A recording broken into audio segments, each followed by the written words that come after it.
Hey there, my fellow artists. As promised, today we're going to be going over how to go about selling your artwork online. We did another video previously on how to sell your artwork in person and just, about selling your artwork, just a couple of tips in general. But today I really want to talk to you about how to go about selling your artwork online. And like I said in the previous videos, I highly recommend you do consider selling your art online. Whether or not you sell stuff in person, it's really important in today's day and age. If you want to make money, if you want to earn anything from your artwork, it's really important that you sell online, because online shopping is the thing nowadays, right? So my first tip to you, well, not really a tip, but I want to discuss selling on a platform such as Etsy, which is what I use, versus selling on either some other platform or selling on your own personal website, okay? Or really more like selling on any platform, Etsy included, or your own website, okay? So when you're selling on a platform like Etsy, you're going to have a bit more guidance, I want to say, through the selling process. So if you've never worked in web design, if you've never created a website, if you know nothing about such and such, if you're someone who is like, I am not tech savvy, there's not one technological bone in my body, then I very highly recommend you go with a platform like Etsy or something like Etsy. I know there are other options out there, I'm sure, but Etsy is the one I'm just more familiar with because that's the one I've been using. However, if you are somebody who is interested in making your own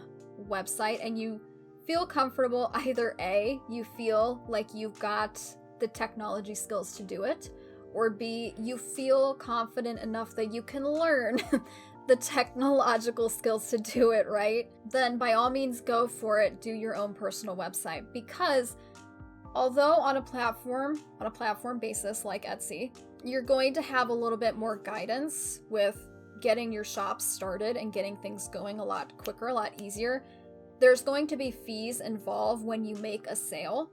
Right? The website they're not just going to let you sell on their website for free. I mean, are you kidding me?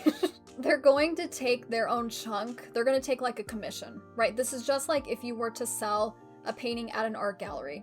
The gallery is going to take a small commission out of the final price of your painting, right? So that they're selling it for you. They take a small commission because they were doing the act of selling it for you. The same thing is with these platform websites like Etsy. They're going to take it's a pretty small fee. It's not really that bad. They're going to take a fee out of your final sale so that, they can keep their website running.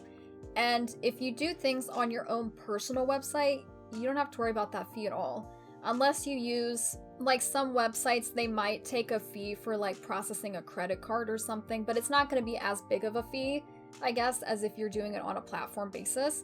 Also on a personal website, you have a bit more control over how your listings look, how you list each of your art pieces, how they're displayed within the website.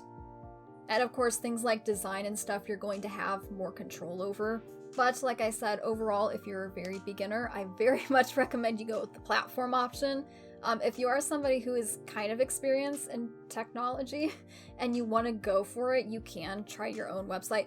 And if you're someone who is like, oh, I would love to have my own website, but I don't know if I could ever make it there, start out with a platform basis and then from there grow into doing it on your own website, because that's what I've done too. There are certain things that I do sell on Etsy, and then there are some things over time I've learned to sell on my own personal website as well. So you can do both. You can definitely do both. Now, this is probably one of the biggest tips. Once you've decided where you're going to go with, selling your artwork, platform-based, website-based, the rest of this, it doesn't matter which way you go, because you're going to need to have really good, decent, high-quality photos for buyers and shoppers online to look at, right? Especially because art is such a visual art form, right? Art is so visual. We need to see your work and we need to see the details of your work that we can't see unless we're like, in person.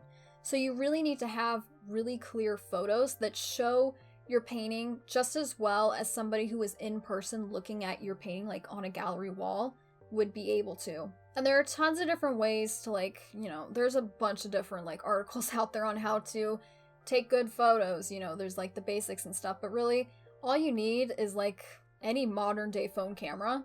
Like I'm gonna say it, you guys, not even just the smartphones, the flip phones are really good nowadays. Or, you know, like the basic that's like not really like internet connected phone, like just a regular, any phone of today is going to get you really good pictures as long as you know how to work it right, right? Work it right, right?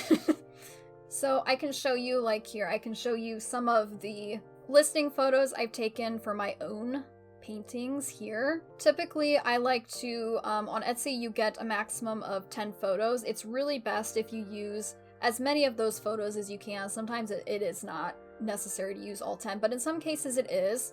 So I always like to take at least one photo of just, you know, the painting straight on, and I will crop the entire, you know, all the edges so it's just the painting. So this is like a picture that would be like, I could just print this and frame this and this would be like my beautiful piece of work, right? And then from there, I'll also take like a picture backed up a little bit. I'll take one of scale with like a ruler or something next to it, just so, because when you're in person, you can see how large or small something is, but in a photo, you can't really tell that. So always do something for scale. And then I'll also take pictures of like the edges, the corners of my piece. I always take one of the back too, so that people can see the writing that I've put on the back. Remember, in our other tips on selling your artwork, you should always label your paintings in some way on the back. Maybe I'll throw in like a picture of my artist's signature and then any details that there might be in the actual painting, that sort of thing. And make sure when you take those photos that you do have really good lighting on the picture. Heads up, natural lighting is the best lighting. So if it's warm enough where you are, take your paintings outside and take your pictures outside. It's it's a game changer, I'll tell you that. Or if not, if you don't want to go outside, or you're like, I don't have a good yard to take pictures in, take pictures next to a window where like the light is coming through the window and shining. That way it can shine on your photos. You should also pay attention to like what's in the background of your photos, if there is, you know, if you're not cropping it very, you know, if you want to have like it zoomed out on your actual artwork, make sure that the background is like a neutral background. A neutral plain background is always the best. You don't want a busy background that kind of distracts from your artwork. Sometimes I will take pictures of my artwork like on, we have like a white counter in the kitchen. I will do it on top of the countertop. Sometimes I will even do it on top of the floor because we just redid our wood floors and they look really nice. So sometimes I'll just do that. And if all else fails, if you don't have anything, take a picture of it on a blanket. I've done that a lot too. Just lay out like a neutral blanket and just put your painting on that and take pictures that way. It works great. Now again, this doesn't matter if you're selling like on a platform or on your own website. You also, along with photos, you need to have, well, for one, a good title for your artwork, and you also need to have a good description. Okay. Now, I happen to have a degree in English, specifically in professional writing, so I know what it takes to make writing look really good, and I understand that writing might not be the easiest thing for you. So I will let you look at some examples of the descriptions I put for my own artwork. Typically, I'll like try to invite customers in with like a one-line kind of intro. And then after that, I might describe, like maybe I'll say a little bit about the piece. Maybe you want to include some of the materials you use. Maybe if there's like a really good backstory for your painting. You'll also want to list in writing how large your actual piece is. Because even though, again, we can see it in the photo, you might not be able to see super duper clearly in the photo. So it's always good to have that down in writing as well, just so it's really, really clear for your buyers. And then also, like at the end of each of my descriptions, I always like to leave a little tagline like amazing artistry, always, you know, just something that assures like buyers and browsers like that are looking at your artwork that this is really good. It's quality artwork that you handcrafted, maybe with love, handcrafted with love, or that you made, that you handmade is what I'm going, that you handcrafted. This is not AI artwork, right? It's not. So you want buyers to understand that when they're looking at your description and they're looking at your photos and they're reading about maybe the story behind it, or, you know, the steps that you take as an artist to assure them that it's really good, like, quality artwork, like that you really put time and effort into this. That's why I always say amazing artistry, always, because it is a fun tagline, but also it's because I put my artistry into every single piece that I make, and I want my buyers to know that. Now, in addition to all these tips, you need to know and understand how to ship your items when you want to sell them online, because that's something you don't have to worry about in person. But when it comes to online shopping, shipping it's a concern. Not that you need to be concerned about it, but it is something that you do need to be aware of and know, and you're going to have to deal with. So you should know, and if you're not experienced with shipping things, I know when I first started, I had never shipped a package in my entire life.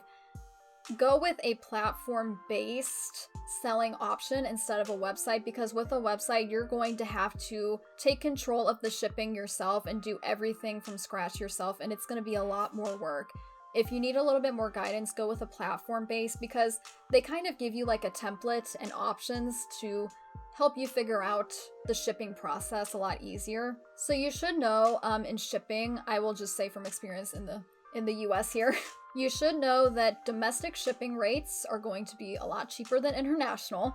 However, when you are shopping, say like on Etsy, and you see something that says free shipping, I'm about to break a giant myth for you shoppers. It is not free, okay? Nothing about it is free. It's free for you as the buyer, or so you think. So here's the thing, as an Etsy seller, a lot of times, and this is what I do as well, we actually include the price of shipping in the price of the product. And then what you as the buyer see is free shipping. You think it's free? It's actually not. The price is included in the total price. So say you were selling like something for $35 and you know that the shipping price is going to be $10 or something. Include that in the final price, so it's going to be $45, but it'll say free shipping, and buyers are going to think that they're getting a deal. I know, myth busted, that's what it is though. So if you do want to sell things and you want to take advantage of it's kind of like a psychological thing. You know, because if we as buyers think that we're getting free shipping, we think that, hey, it's a really good deal and we need to take advantage of that, right? So if you do want to take advantage of that and, you know, kind of offer that to your customers, make sure that you, for one, understand how much shipping is going to probably cost you per order. And it is really, really tricky because the shipping cost varies by place to place.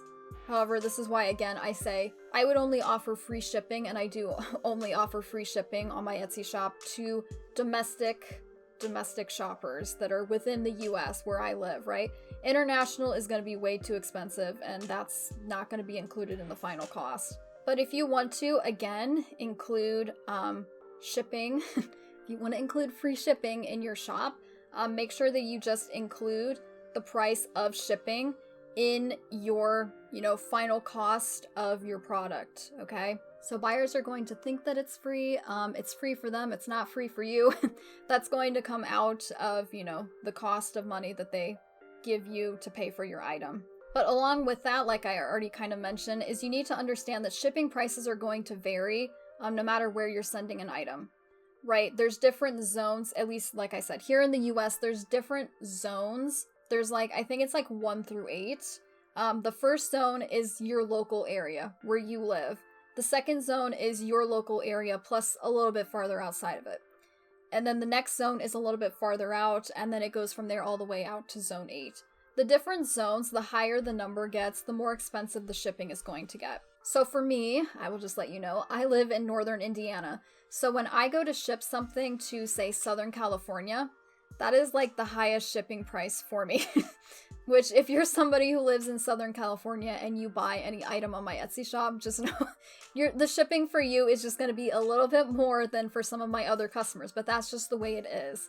And of course, if you're somebody who lives in New York and you have a buyer in California, if you need to ship that far of a distance, your pricing for your shipping is going to be a lot higher than, say, if your buyer lived in Pennsylvania, right? If you were shipping from New York to Pennsylvania, that would actually be pretty cheap for pricing versus if you're shipping to like the other side of the country. So it's the farther away, the farther distance that your package has to go, the more the shipping cost is going to be. And sometimes with very large paintings, that price can like triple, like double, triple, quadruple pretty quickly.